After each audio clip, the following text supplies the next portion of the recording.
Hello, everyone. My name is David Cerna, and on behalf of CAL, we are so happy for you to be here during our workshop.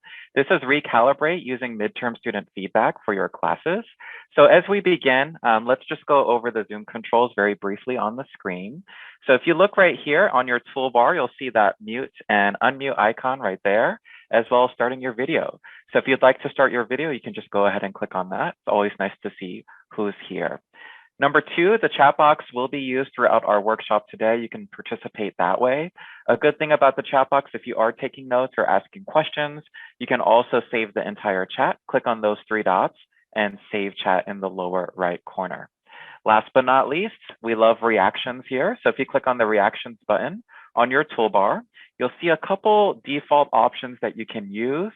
If you'd like to change your skin tone, I know I get that question, go ahead and click on those three dots right there, and you can change your skin tone in the lower right corner.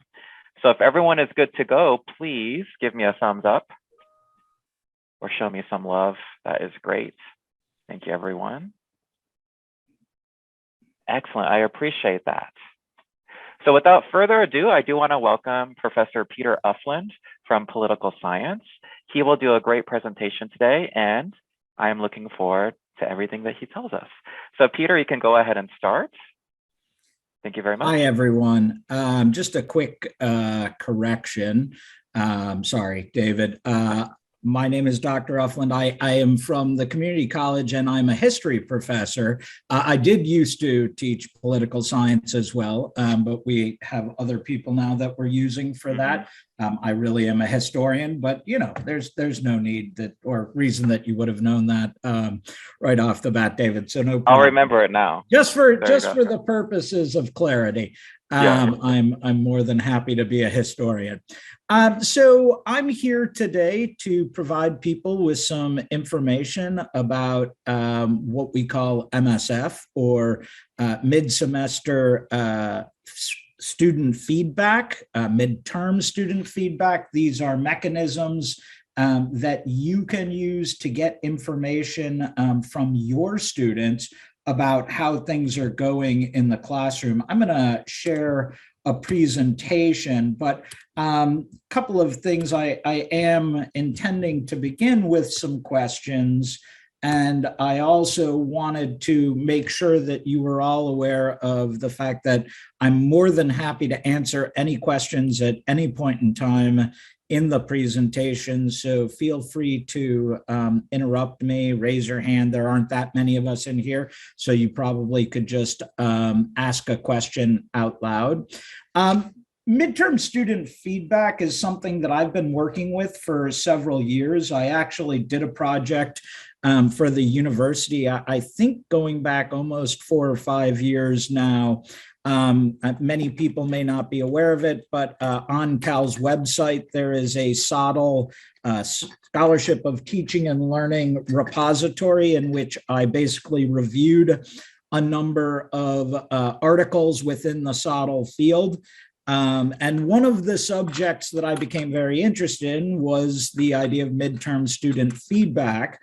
And I then proposed to some of my colleagues at the community college that we begin using them as a tool for improving teaching and learning in our own courses. So I wanted to begin this workshop before we really got into what MSF are and how they work and how you use them, by asking the question of how people feel about evaluations, in particular, the end of semester evaluations that students are supposedly supposed to take of our classes, and what sort of expectations you have of the results of these evaluations. So if anybody would like to chime in on what their experience with end of semester evaluations would be, that'd be great.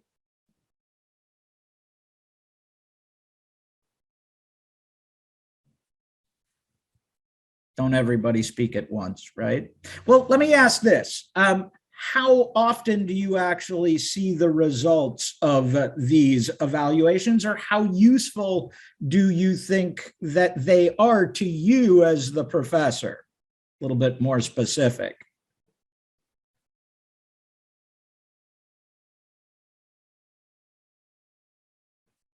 still not getting any responses. I don't know if we're getting anything in the chat. Yeah, we're getting in the chat. Oh, okay. I got it. I wasn't seeing that. They are useful. I want to use them more. So the point of asking this question, by the way, is not to suggest that end of semester evaluations aren't helpful.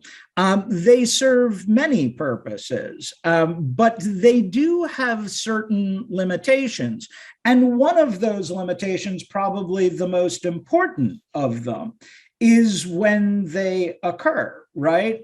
If students take an evaluation of the course at the end of a semester, then that information can't be used to impact that class and those students in the class. They can be used potentially for future semesters, for future classes, for future students, but they can't be used to help the students who are actually taking the end of semester evaluation because, of course, the semester is already done. The other real limitation of end of semester evaluations, I think, is the way that they are often framed. They ask questions almost always on a Likert scale or some sort of multiple response format that don't necessarily provide the students with the opportunity to offer nuanced or specific information about what worked in the class and what did not. And this then, I think, these two limitations of end of semester evaluations are important points as to why people came up with the notion of MSF, of midterm student feedback mechanisms. I'm not really going to go heavily into the notion or the different forms of evaluations, the difference between summative evaluations and formative evaluations. The truth is, as instructors, as professors, we, I think, should all know the difference between assessments that we're using on a formative basis and those that we're using on a summative basis. And those are true as well of student evaluations of courses.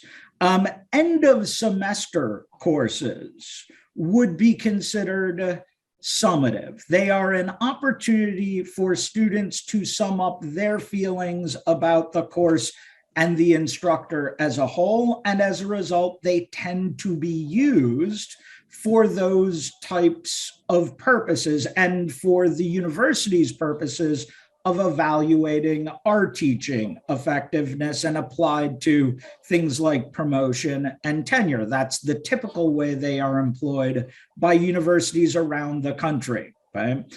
In contrast, MSF are formative evaluations. They are used at a specific point in time to measure what is happening in the class at that moment and how that then can be improved.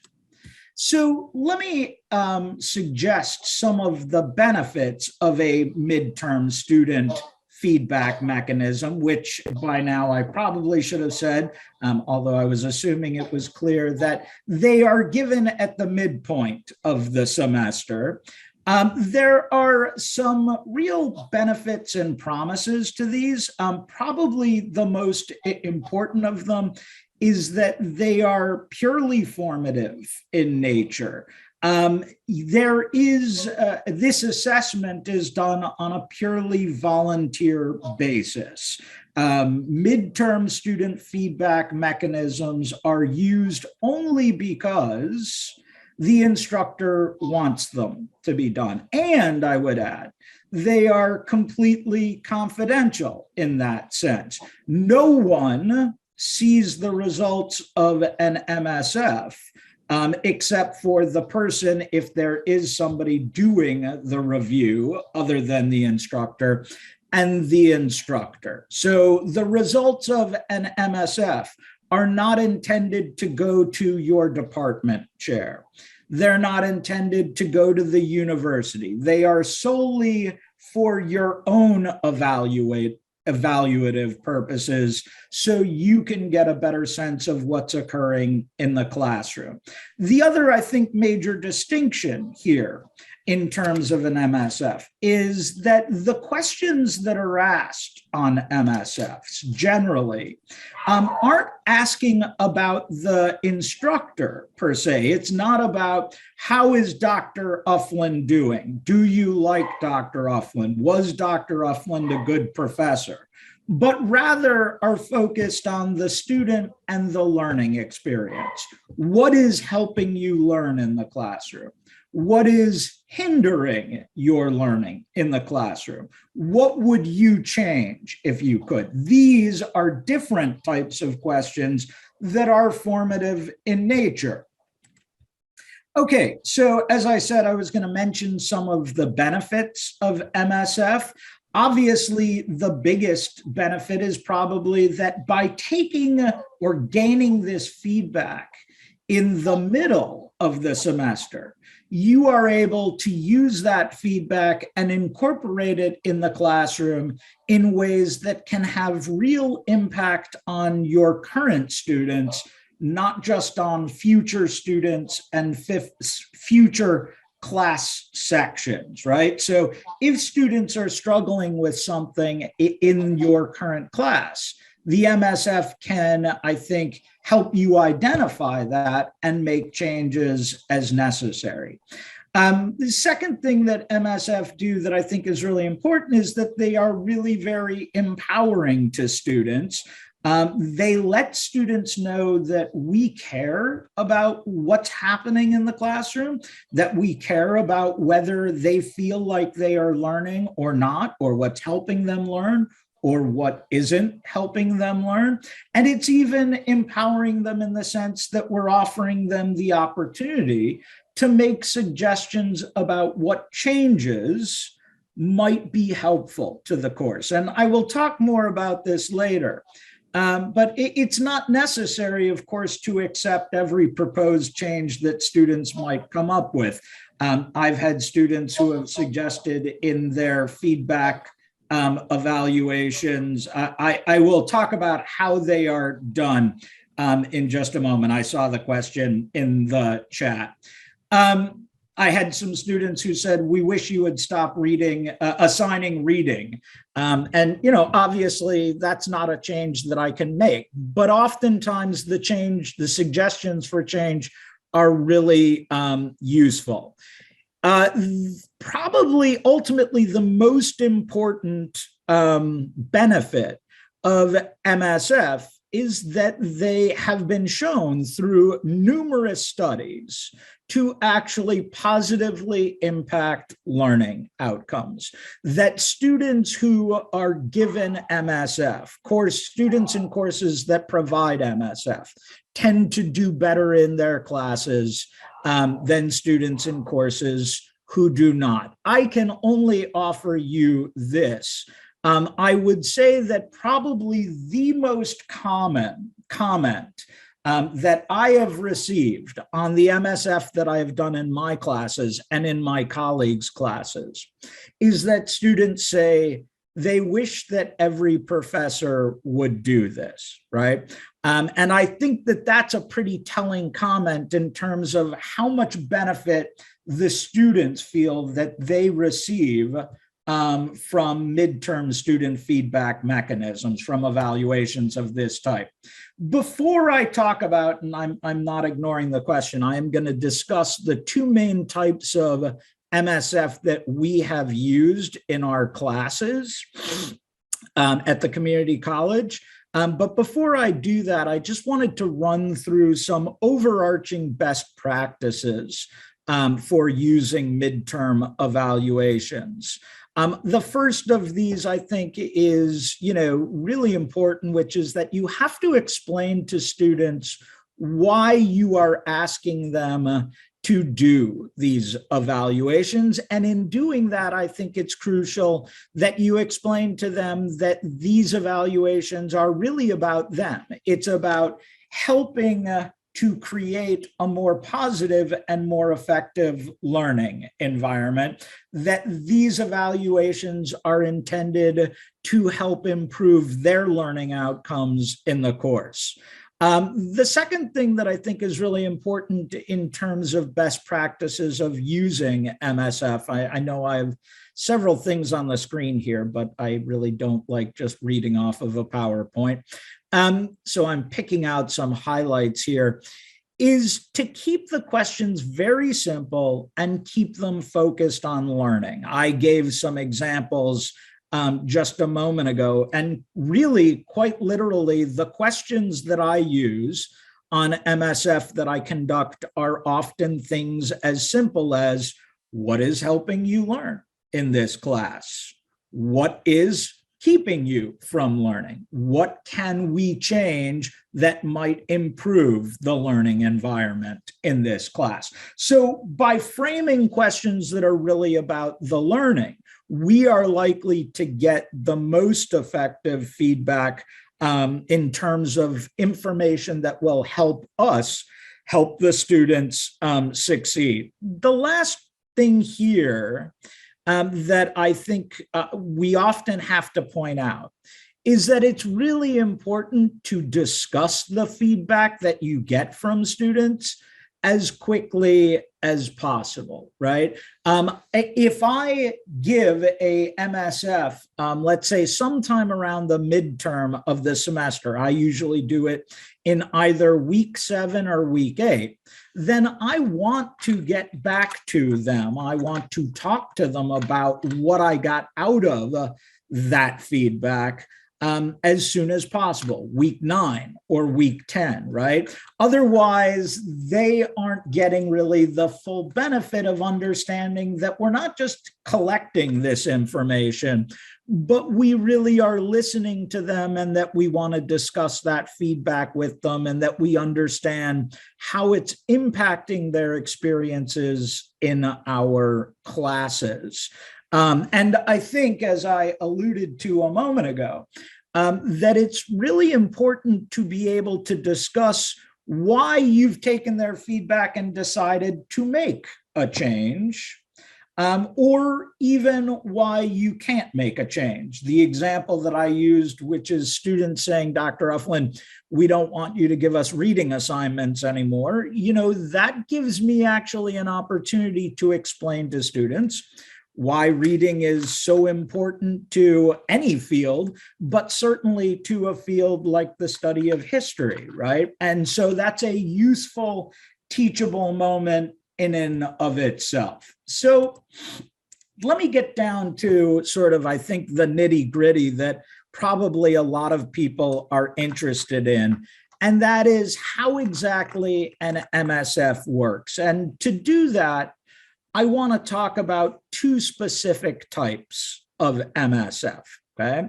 The first is a bit more formalized and involves a little bit more in terms of resource, and that is the SCID, or the small group instructional diagnosis. The second that I'll talk about is the bare bones questionnaire. So let me talk first about the SCID. Basically, the way that an SCID works is that the instructor asks someone else, either an educational consultant, a teaching consultant. C.A.L has people who we've used before, or for that matter, a colleague that you just really trust, to do a small group instructional diagnosis and MSF of this type for you in one or all of your courses. And before I go on to explain it, let me just say that really, since the beginning of using these, I and about 3 or 4 other faculty members at the community college have done these by simply having one of us do the evaluation for the others, right? So I go into Professor Aguiar's classes and I do them for him, and he comes into my classes and he does them for me. The way that an SCID works usually is that the facilitator, the person doing the evaluation, will come into a classroom and will observe the faculty member teaching for, let's say, the first half of class.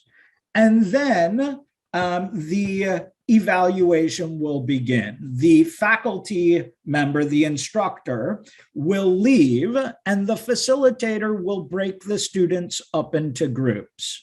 And the students in their groups will discuss these questions, whatever questions you have come up with. As I said, it's best if they're kept simple and focused on the learning process. And the objective is to try to have the group come up with some consensus answers as to things like what is really helping them learn in the course or what's making it harder, and if any changes should be made to the class. After you've provided the groups with sufficient time to discuss this, let's say 10 or 15 minutes, the facilitator will call everybody back together and then solicit the information that the groups came up with. I might and should have added that, while the groups are meeting, the facilitator should be going around to the groups and just making sure that they're on task, answering any questions that they may have.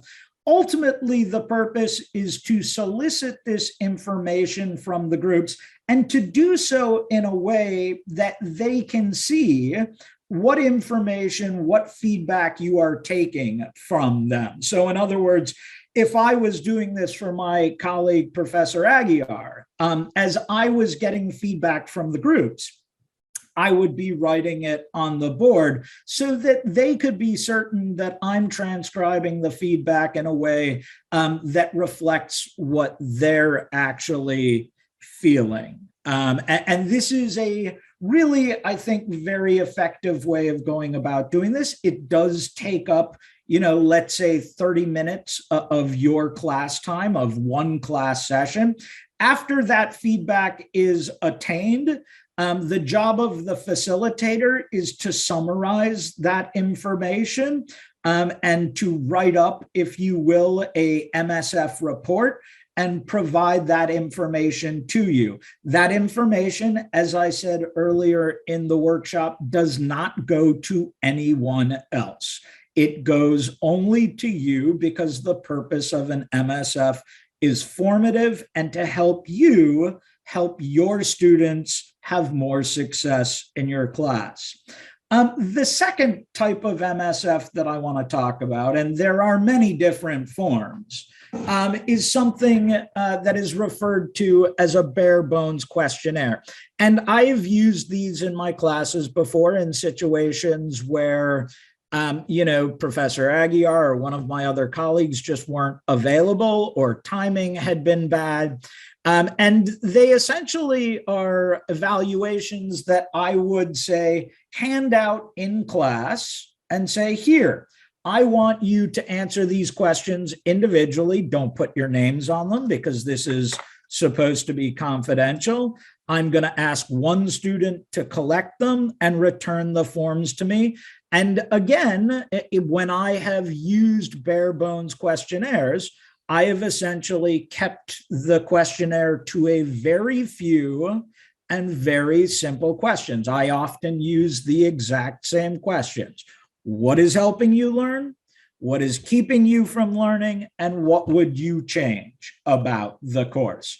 And students then can answer those questions. So going to one of the questions in the chat, one way, in either case, if we're talking about the small group instructional diagnosis or the bare bones questionnaire, if you are doing this in a physical, a face-to-face course, you are using the class session and part of the time in it to have them do the evaluation. They don't have to go online to do the evaluation at all, which of course means that we're getting a higher percentage of our students participating in the evaluation, right?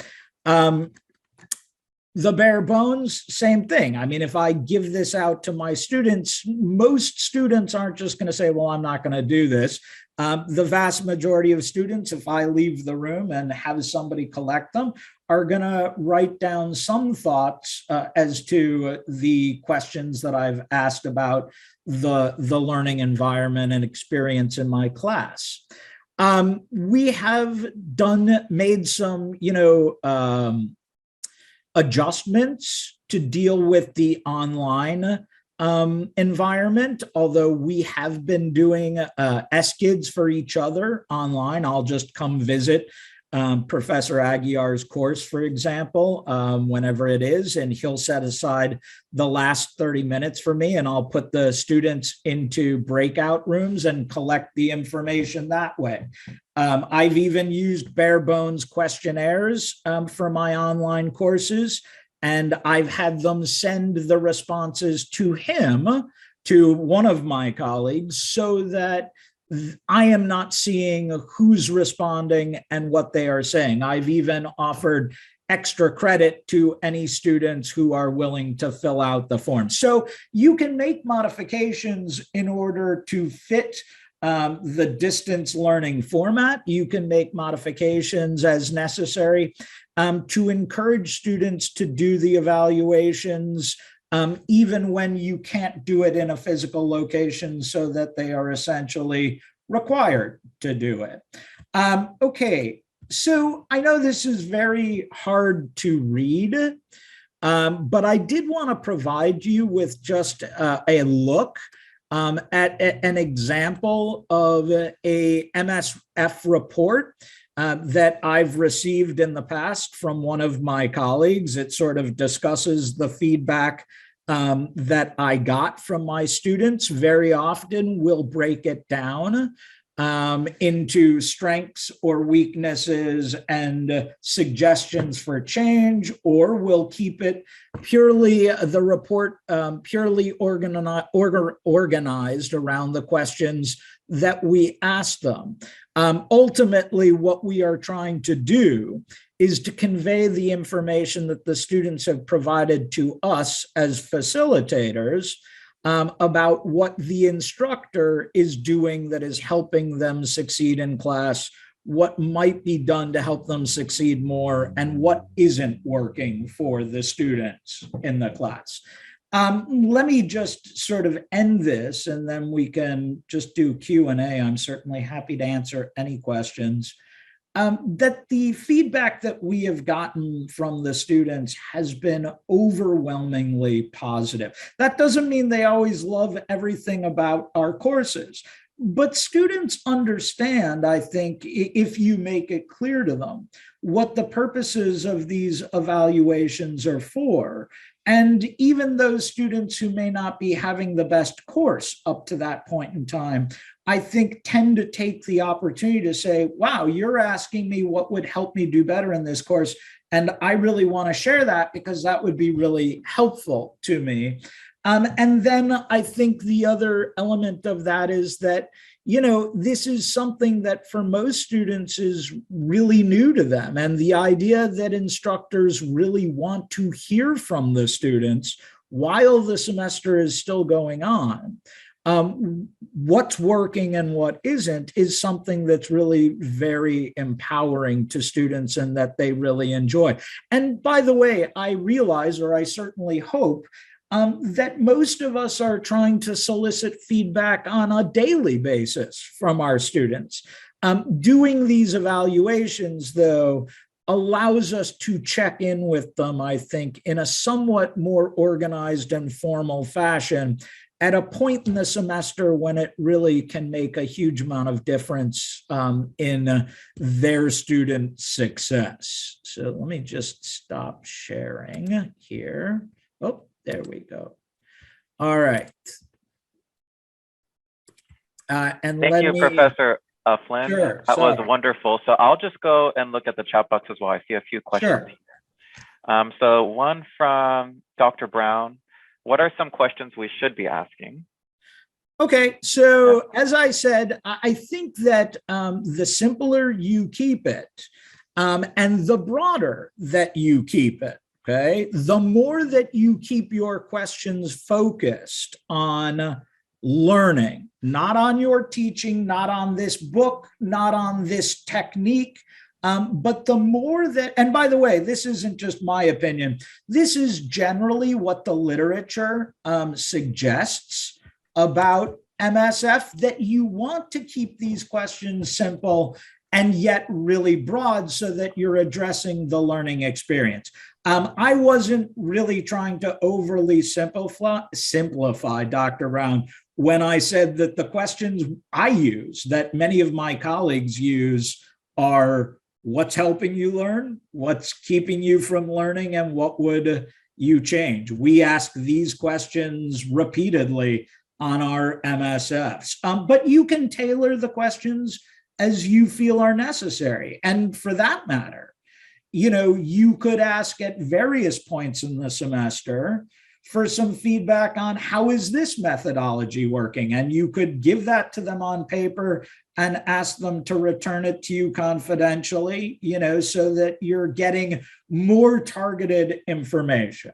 In general, the questions should be kept simple but broad and addressing the learning experience. Just to follow up on that, Professor Ufland, so what about with remote learning or this emergency remote instruction?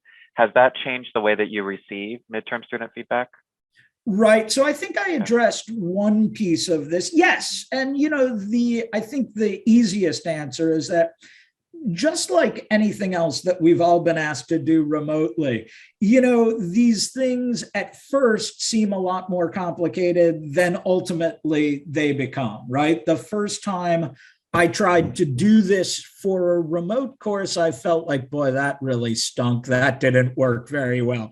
But ultimately, the whole SCID process became just as fluid online as it did, in a face-to-face class where I'd have Professor Aguiar or Dr. Plord come into my class and do it. And for that matter, as soon as I realized that if I just wanted to have my students in an online class do a bare bones question, if I just had them email the responses to Dr. Plord, then they would still feel secure that their answers were confidential. Here's the thing. I got to tell you this, that for the most part, I will have students who, even though I tell them, send them to Dr. Plord, they send them to me because they want me to know that, hey, this is really working for you. And the critiques they have aren't things that, they in any way imagine are going to make me defensive or offend me. And so while I think it's really important in the distance format to try to create a system that allows for confidentiality, the students don't always seem to need it so much, but it is very doable. And, something I should have said is that we are here, and look, Professor Wright is here now, who has participated in the MSF, the use of MSF at the community college. I am happy. Dr. Plord, I'm sure, would be happy. Professor Aguiar, any of us would be happy to discuss this, if you're really interested in using it. Any one of us, I'm sure, would be more than happy to do an SCID for you. If you don't feel comfortable with us, we can talk to one of your colleagues about the best way to do that. One of the real benefits of all of this is that we've found that we were able to scale up giving these using MSF very easily at the community college. It just took a matter of trust between those of us who were participating. I see another question. Thank you. Are there any survey apps or websites that we should use? I am sure there are, but, okay, and I'm not trying to evade the question. I don't know what they are because there's two things. Number one, I want the human direct contact. If I'm using, let's say, a bare bones questionnaire, I want the questions to be something that I have written, not something that just a website is suggesting. Okay. And then the second answer to that would be that if you want to sacrifice, and I realize that it is a sacrifice, the 30 minutes or so that are required to conduct a live SGID, small group instructional diagnosis in your class, done by a facilitator, there really is no way to just use an app for that. You need the interaction of the facilitator to do that effectively. But as I said, also that can easily be used in a distance class, an online class as well. Excellent. I see another one. So you answered the question, how long would these typically take? You said about 30 minutes, right? If you do an SGID, yeah, I mean, to some extent, we've gotten them done even more rapidly, but I think that's because we've each gotten to know each other's teaching styles. So, I mean, students tend to say the same things about professors every semester because we're not necessarily radically changing who we are or how we're teaching. But I would say 30 minutes at most is more than enough time of live class time to conduct a perfectly thorough SGID. Excellent. So what are some other examples of immediate improvements that you made before the end of a term? Sure, absolutely. Before I answer that question, and because I'm old and have an 11-year-old, I may forget it, David.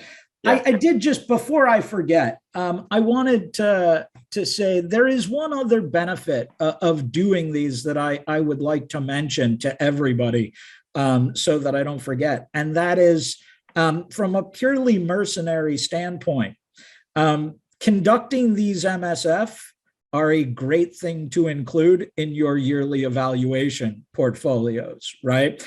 Because they show that you are using best practices in the classroom, and they specifically go to one of the questions that we have to address in teaching effectiveness, which is how are we soliciting feedback from students? Okay, sorry, David, what was the question again?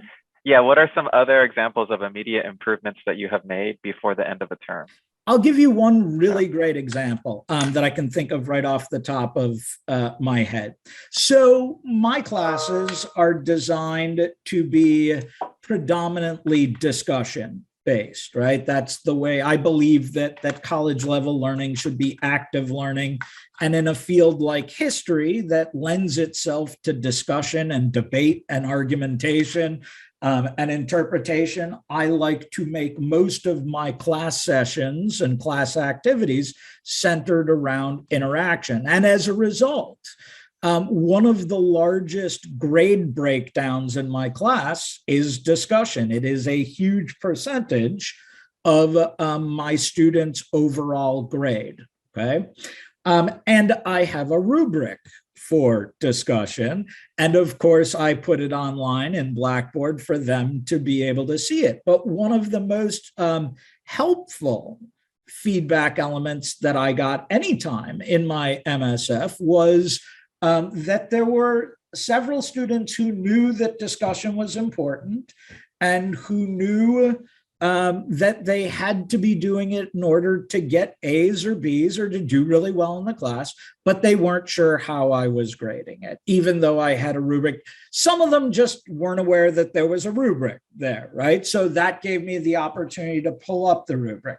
But even more than that, what it gave me the opportunity to do was to explain really how I used that rubric on a day-to-day, week-to-week basis to decide what people's weekly discussion scores were. So I could say, okay, student A, you participated a ton on Monday and your topics were really totally on point. You weren't going off the issue we were discussing, and you really helped pull in other students. That's why you got a 10 out of 10 on that day, right? So I could flesh out the rubric in a way that really made more sense to them.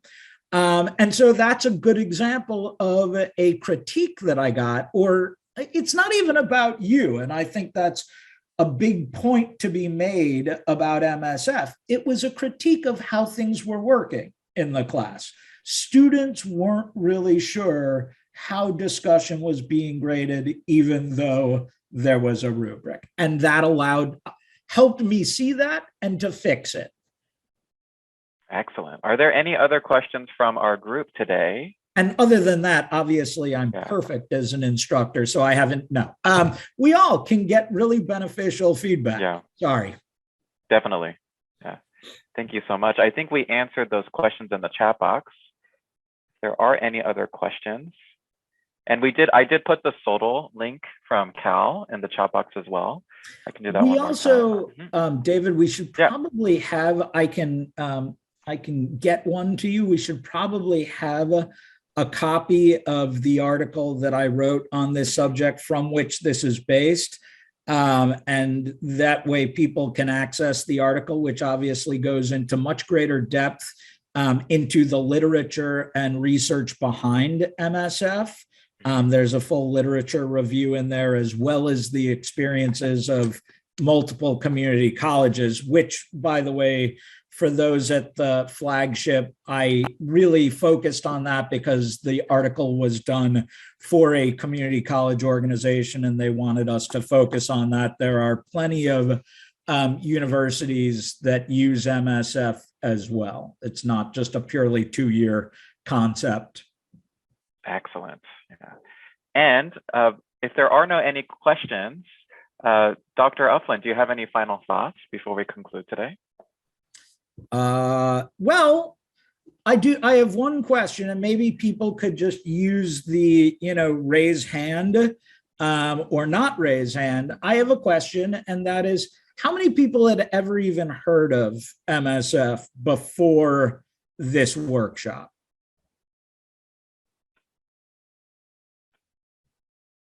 Dr. Brown had. I see one. Anyone else on the call? See Crystal. Okay, and let me ask just this second follow-up question for both, obviously for Ms. Dozier and Dr. Brown. Had you ever used MSF before? Well then, my job as Dozier. Okay, so my job as the Pied Piper of MSF continues. Listen, I think if nothing else, my final statement would be, we all should be thinking about things that we can do to improve our classrooms. And oftentimes we read literature or we confer with, colleagues, but we don't necessarily go to the place that perhaps is most important in terms of getting ideas for improving our classrooms, and that is our students, because they're the ones who are or are not benefiting from our instruction. I used it because I'm a new professor. Exactly. And it can feel really weird. Am I doing things well in this space? I agree with that. So anyway, I just would suggest to everyone that this I have found, and I think Professor Wright would certainly agree with me, has become a really, really useful way of getting more insight into what's happening for our students and what we can do to help them. Ahmad, do you want to add anything? Sure, that much is true. Can everyone hear me? Yes. Yeah, we can hear you. Yeah, going through this process, I really got to find, because when we're creating our classes, sometimes we can get into our own minds. We're setting up our classes. And I know for me, students wanted more feedback throughout the semester. So after going through this process, my conferences have become longer. My midterm conferences have also become sort of a conference between midterm and the start of class. I have more conferences, more feedback. My assignments have been trimmed down a little bit, though I have more of them. So there's just little things that I didn't see that students. So Ahmad, the feedback you got was that your students wanted more feedback from you, right? Yes. Perfect. See how beautiful this is? It is. Yeah. And I wanted to ask both of you, since you're on here, has there been anything that you've noticed within the last 2 years, since this pandemic, with just remote learning and teaching? that, you've changed kind of your style of teaching or your approach to your classes? Well, oh, go ahead. No, Peter. you I can go ahead, and then I Well, have. I know for me, I know all instructors have a personal touch or high touch, and I think I sort of augmented that. Just putting in a lot of work at the start of class so that the midterm might be a bit better in terms of retention, in terms of students really paying attention. When students miss class, emailing them right away, following up right away, so that they don't become disillusioned, past the Thanksgiving break, or in this case, after spring break. So just really getting in touch with your students takes a lot of work, but I think it pays off. I would second that. Definitely as a major change, way more invasive sort of interaction in your students' lives as much as necessary. It doesn't always do the trick. The other thing I would say is that, as I mentioned before, my courses are really designed to be centered on discussion and a variety of in-class learning activities that I use. And I think that, as I've gotten much better with online platforms, I've been able to recreate more of that. But there are also certain things. I'll use an example. There's a tool called the Jigsaw, which I don't know how many people are familiar with or not, but it just does not really work very well in an online format, even using, group breakout rooms. And so you also have to learn the things that need to be cut, in order, because they just don't work as well as they do in a face-to-face environment. So little adjustments, right? Ooh, this works great. This doesn't so much. And so I'm going to stop trying to force feed it. I know I enjoyed using Hypothesis, and I know there's some instructors using the virtual reality lab. I'm not sure how to do that just yet, but I'm dying to. I'll do that, Fatma. And so I can't stuff everything in there, but little by little each semester, I like to add in 2 or 3 things just to see how they work. Excellent. And yeah, I put my email in the chat box for anyone that is interested in VR. I know we will have many that will view this recording afterwards as well. So my email is david.serna, SERNA, @udc.edu. We are doing some really cool things with our VR technology. We have Oculus headsets. In addition, thinking about your smartphone, using that as an AR technology piece in your classroom can really help to connect different groups together. Right? So any final questions from the group? I hope you all found it interesting and informative and potentially useful. Definitely. And I also want to put in the chat box, we are collecting feedback for our workshops and our webinars. So if you look at the chat box, it's bit.ly/cal_survey. If you click on that link, that will take you to a Microsoft Forms. This is recalibrating your course with midterm student feedback with Professor Ufland, so you can put that in the survey as well. Professor Ufland, I do appreciate all your time and energy today. It was wonderful. I also enjoyed the questions from the chat box as well. And Dr. Wright, thank you so much for also chiming in too. Oh, thank you. Sorry for coming in so late. I had to triage something. I'm gonna have to reduce your participation points for today. See? There you go. Perfect. Well, for everyone here, this is recorded. I hope that you have enjoyed this webinar today. Professor Ufland, we look forward to working with you again in the future. For everyone else here, please stay safe, and we hope to see you in another Cal PD. Have a good day. Thanks, David. Bye-bye.